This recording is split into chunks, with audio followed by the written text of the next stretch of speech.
Good day to you all, YouTubers, wherever you may be across this planet or on another planet or sun system, doesn't make a difference. This is Atilla Yeşilada presenting for Real Turkey channel. We cover Turkish news, politics, the economy, and whatever comes to our mind. I don't know if you're interested in financial markets, but if you do, you would realize a sudden proliferation of articles about Turkey's currency crises. And indeed, Turkish lira is one of the worst performers against the American dollar in a year when American dollar lost something like 7%. As I shoot this video, which is Thursday, and it is 11 a.m. in Turkey, the dollar TL exchange rate shot up to 7.34. I also carefully scrutinized the forecasts. They range from 7.40 at the optimistic end to about 8 within a year by Goldman Sachs. International Institute of Finance claims that the fair value of dollar TL is 7.5. This is a massive devaluation.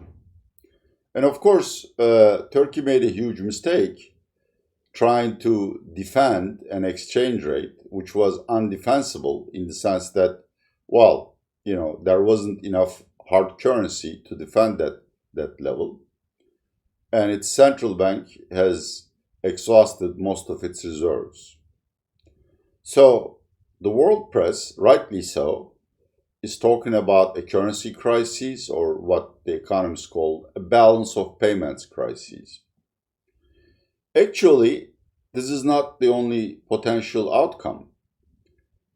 Mr. Erdogan, Turkey's president, and his economy and finance minister, Mr. Berat Albayrak, essentially have three options. And today, in this video, I want to discuss these three options and give you my humble estimate as to what Mr. Erdogan will do at the end.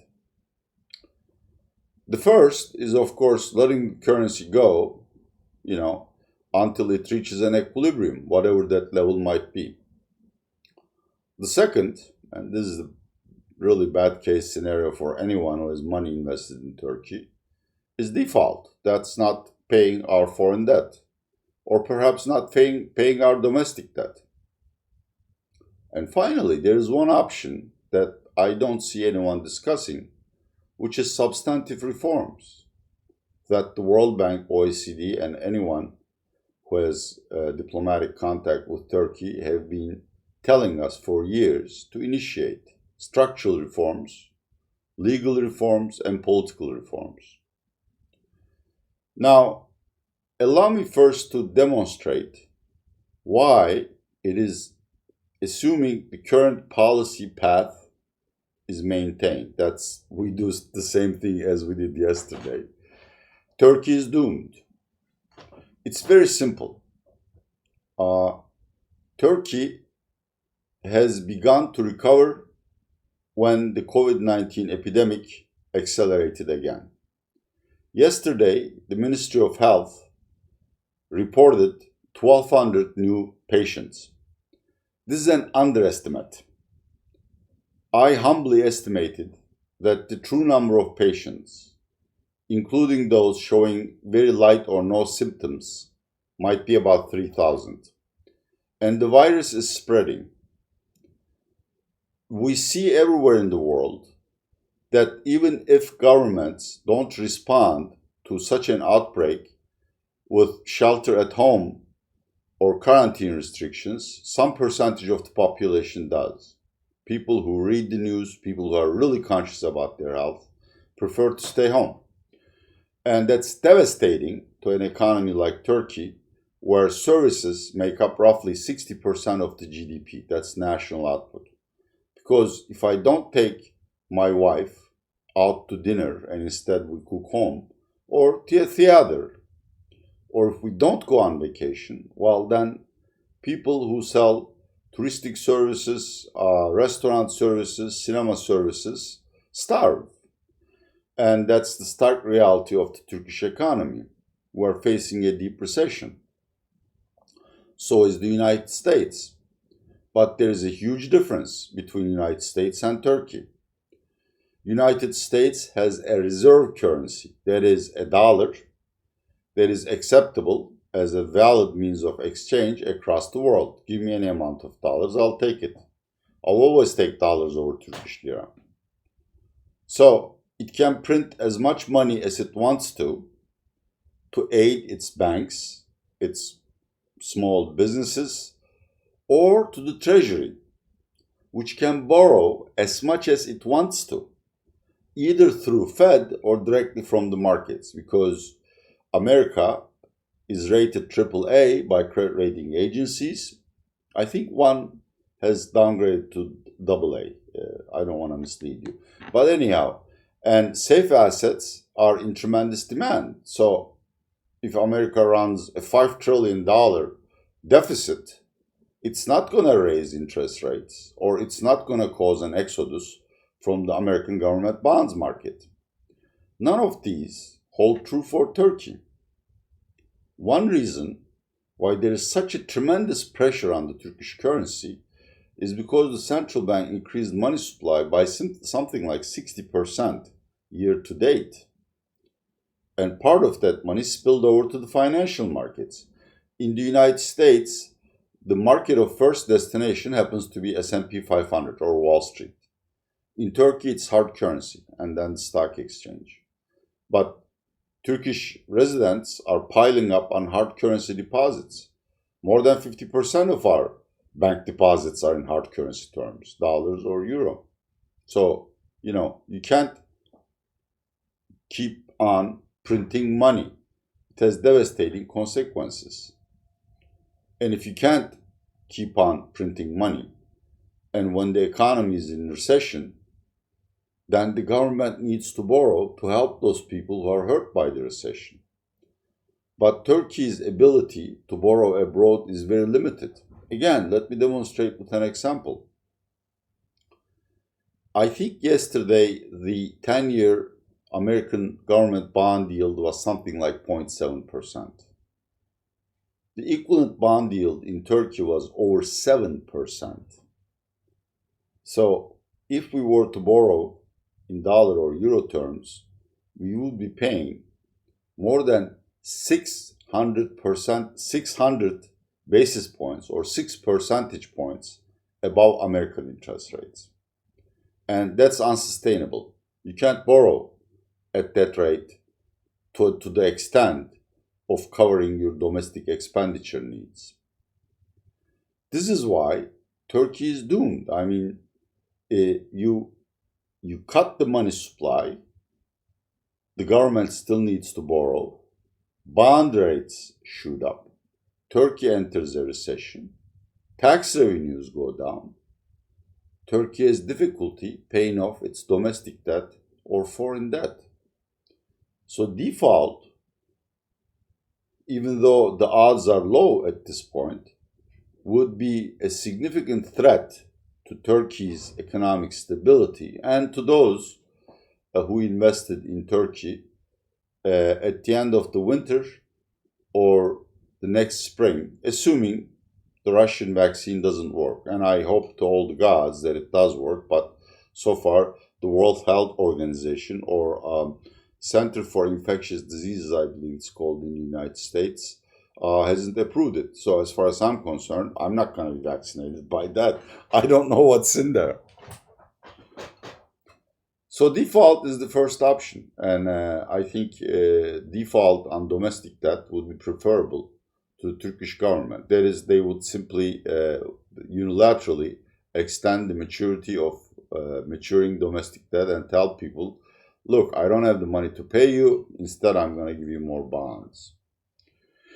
Foreign default is still not a very high likelihood, but it is a prospect for Turkey's corporates, simply because they are suffering from the recession. And as I've said, the Turkish currency is becoming more expensive, cheaper by the day, which means if a company has a dollar debt, but its revenues are in Turkish liras, the amount of its cash flow that it needs to pay in terms of dollar interest rate increases as a share. And obviously, some of them will not be able to pay their debts. So default is nasty. It's possible, and it will cause a massive recession, probably the failure of some commercial banks because they are the main holders of government bonds in Turkey, as well as a tremendous loss of credibility, which would bar Turkey from global credit markets for a year or two. Since Turkey is a credit-dependent country, that is, we need other people's money to make ends meet. Turkish recession could last 2-3 years. If you don't believe me, just Google Argentina and what this debt defaults does to the public. It used to be the richest country in Latin America, I believe, 20 years ago, and now it's one of the poorest, and it's getting worse by the day. The second alternative is not to intervene in the currency market and let the currency go wherever demand and supply find a balance. As I said, there are several estimates as to where the dollar TL would settle, but let's take a middle of the range value, which is 750. That would amount to roughly 10% inflation.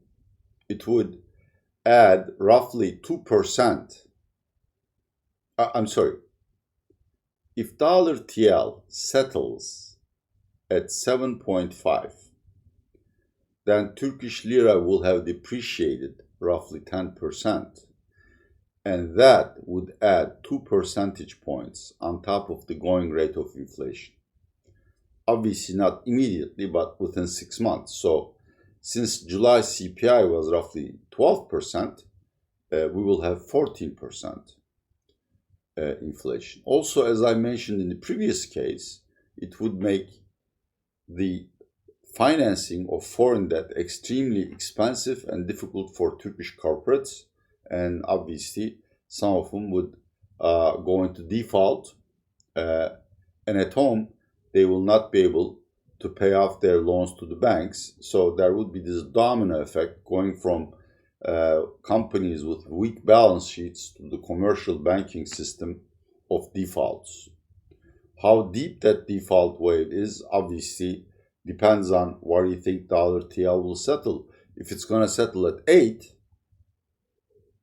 then the damage would be much more striking.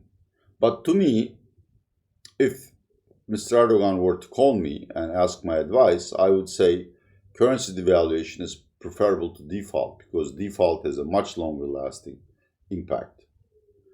But these are the bad case scenarios. People don't think about the good case scenario, which is changing course, initiating reforms. What do we need to do?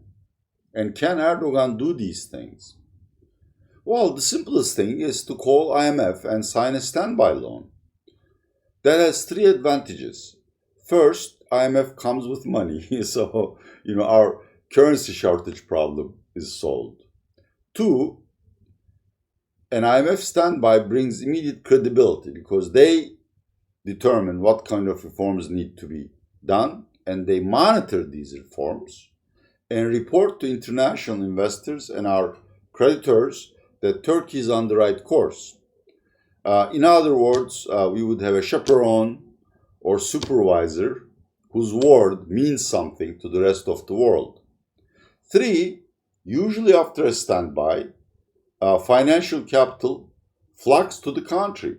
And then, of course, when there is a huge surplus of foreign currency coming in and the import demand is not increasing at the same magnitude, Turkish lira gains value. I humbly estimate that if we were to call IMF, dollar TL could decline to 6. Today's exchange rate, as I shoot this video, is 7.34. A decline to 6 would have exactly the opposite impact of what I have described in the previous scenario, which is inflation will go down immediately, Turkish corporates would save on cash flow, and of course, the Treasury would also save on financial expenses in the 2021 budget. That's the simplest way. People say, well, Mr. Erdogan has sworn off IMF, he'll never call it. Well, if you look at Mr. Erdogan's history, I may not personally vote for him. I may criticize many of his policies, but when push comes to shove, he does the right thing.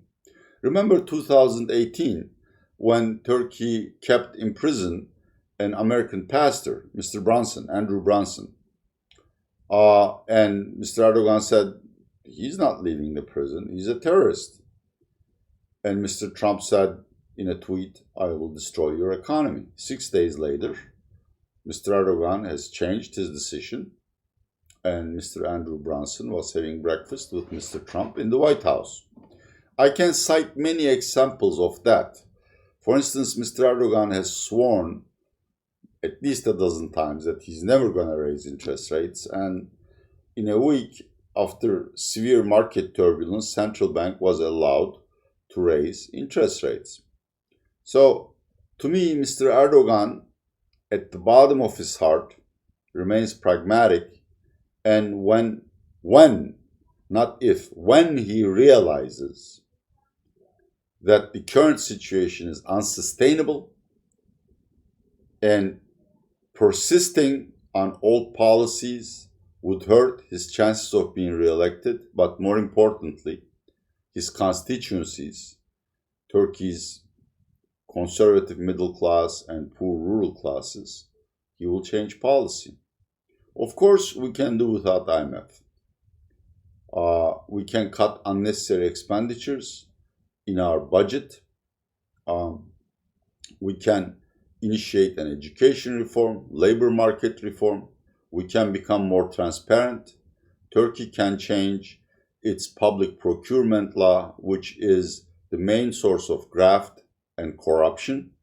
We could give up on expensive white elephant projects like Canal Istanbul, which would connect Black Sea to the Marmara Sea, but no one is sure how it's going to affect the environment or whether any ship would want to take it, because currently the Bosphorus is free, whereas you would have to pay thousands of dollars to pass through Canal Istanbul. So a lot of wasteful public projects, infrastructure projects could be delayed. I am sure Turkish budget can be cut easily by 10% without hurting the welfare of the nation. Another thing is that Mr. Erdogan can admit that he has been wrong and ask his nation to help him to survive the hard times. He remains the most popular leader in Turkey. His approval ratings are around 50% and much higher than any other political personality of note. So I think he has that credibility, he has that sway to explain to Turkey that, look, things are not going well. We need austerity, we need belt tightening, and sorry, stick with me, but for the next year or so, things that, you're going to become poorer. And then initiate all the other structural reforms. For instance, we need to eliminate all the barriers that stops foreigners from investing in Turkey. For financial investors, that would be opening the swap market. For the businesses who wish to establish a factory in Turkey or buy an existing factory or an enterprise, that would be sticking to the rule of law. That would be judicial independence. That would be respect and protection of intellectual and industrial property rights. And most importantly, since most of our tourists and most of our funds, loans come from United States and EU, it would require Mr. Erdogan to get along better with Western counterparts. Now, don't misunderstand me. I intend to shoot a video on the East Mediterranean conflict between Turkey and Greece, where I think Turkey is right and Greece is trying to abuse Turkey's national interests and continental shelf rights. There is a lot that EU and the United States do wrong. Wrong in the sense that they do things that would hurt Turkey's national interests, or they ask things of Turkey which are not to the best of our national interests, such as a Kurdish homeland in northeast Syria, which to me doesn't make a difference. If they want their homeland, fine, but a terror organization, PKK, could nest there and harass Turkey. But anyhow, in this case, we need to solve our problems with EU and the United States peacefully, both sides compromising, and more importantly, Mr. Erdogan needs to stop blaming foreign powers and obviously the Jews for Turkey's problems. He has to take responsibility and he has to reform. There is another unfortunate side effect of reforms, which is that traditionally people in charge of old policies resign or are sacked. And in Turkey's case, that would be Finance Minister Mr. Berat Albayrak, the Chairman of the Central Bank, Mr. Murat Uysal, though I don't think he really has any blame. The poor guy does what he's told. Similarly, the head of Banking Regulation Agency, BRSA, Mr. Akben, again, though no fault of his own. But people who, the generals need to take the hit here for the team. Can Mr. Erdogan do all of these things? If he has any rationality left, and if he doesn't want the horrifying consequences of default or massive currency devaluation, both of which incidentally would also kill the popularity of his party, AK Party, and substantially diminish his chances of being re-elected in 2023. Honestly, as I've said, I'm opposed to Mr. Erdogan and 90% of his policies, but I wish to be fair, and I think he still has it in him to become pragmatic when he realizes there is no way out. So there's hope for Turkey, but whether Mr. Erdogan would step back from the abyss before dollar TL reaches 8 or 750, or Turkish corporates begin failing, I cannot tell you. However, stay tuned. We will find the answers within a month. In my view, the current policy of intervening in the currency market, low interest rates, and fighting with the West could not be sustained for more than a month. You want the upside? Sure, miracles always happen. Maybe the Russian vaccine is the real McCoy. It is the real thing. And by the end of the winter, all Turks will be vaccinated. The epidemic will go away and Turkey will recover nicely. Let's see if Mr. Erdogan's luck holds out. Or let's see if he can do what it needs to be done. This has been another broadcast by Atilla Yeşilada on behalf of the Real Turkey channel. Please do share this video with your friends or those who do business with Turkey if you like it.